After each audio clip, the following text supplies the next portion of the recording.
मज़ेदार और ग़ज़ाइयत से भरपूर खाना पकाना चाहते हैं?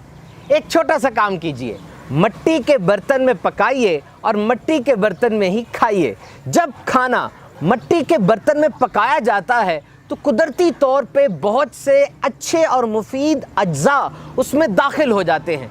मिसाल के तौर पे जब हम गोश्त पकाते हैं तो उसमें तेल डालते हैं, प्याज लहसुन डाला जाता है, मसाला जाट डाले जाते हैं। लेकिन जब आप मिट्टी के बर्तन में पकाते हैं तो कुदरती तौर पे आयरन, कैल्शियम, फास्फोरस और जिंक, मैग्नीशियम उसमें दाखिल हो जाती है, जो सेहत के लिए बहुत ज़बरदस्त है। रिसर्च के मुताबिक clay neutralises the acidity in the food. मिट्टी से खाने के अंदर तेज़ाबियत कम हो जाती है और इस तरह खाना हज़म करना आसान हो जाता है।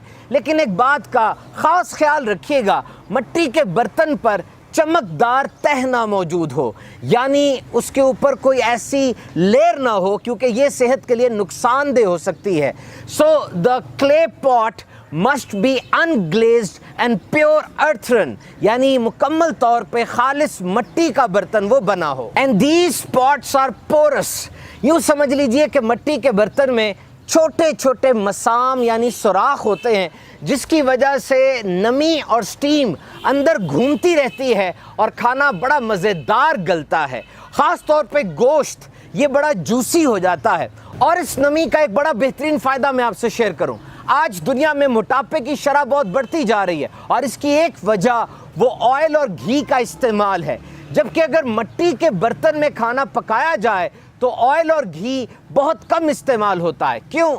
इसलिए कि स्लो कुकिंग प्रोसेस होता है, आहिस्ता आहिस्ता खाना पकता है, तो खाने के अपने अंदर जो तेल मौजूद है खाना उसी से पक जाता है और ऊपर से ज़्यादा तेल डालने की ज़रूरत नहीं पड़ती। हाँ, बेहतरीन तरीका ये है कि पकाने से पहले मिट्टी के बर्तन को 15 से 20 मिनट तक पानी में भिगो दें, ताकि वो पानी को अच्छी तरह अपने अंदर जज्ब कर ले। और सबसे बढ़कर मिट्टी के बर्तन एनवायरनमेंट फ्रेंडली होते हैं। जब मिट्टी के बर्तन पुराने हो जाएं, आप इन्हें फेंक देंगे तो ये खुद ब खुद मिट्टी में जज्ब होकर ख़त्म हो जाएंगे, प्लास्टिक की तरह बाकी नहीं रहते। ये बायोडिग्रेडेबल होते हैं और इस तरह आलूदगी का सबब नहीं बनते। एक ख़ास बात मद्देनज़र रखिए, मिट्टी के बर्तनों को बाद में साबुन और डिटर्जेंट से ना धोएं, इससे खाने के जायके में ख़राबी आ सकती है। आला हज़रत इमाम अहले सुन्नत रहमतुल्लाह ताला अलैह फरमाते हैं कि हुज़ूर अक़दस सल्लल्लाहु अलैहि वसल्लम से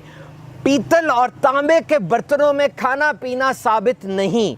मिट्टी और लकड़ी काठ के बर्तन थे और पानी के लिए मशकीज़ें भी। मिट्टी के बर्तन खाने पीने के रखना तवाज़े के करीब तर है कि इसमें ना इसराफ है ना इतराना, और मिट्टी के बर्तन में खाना पीना ये अफजल भी है।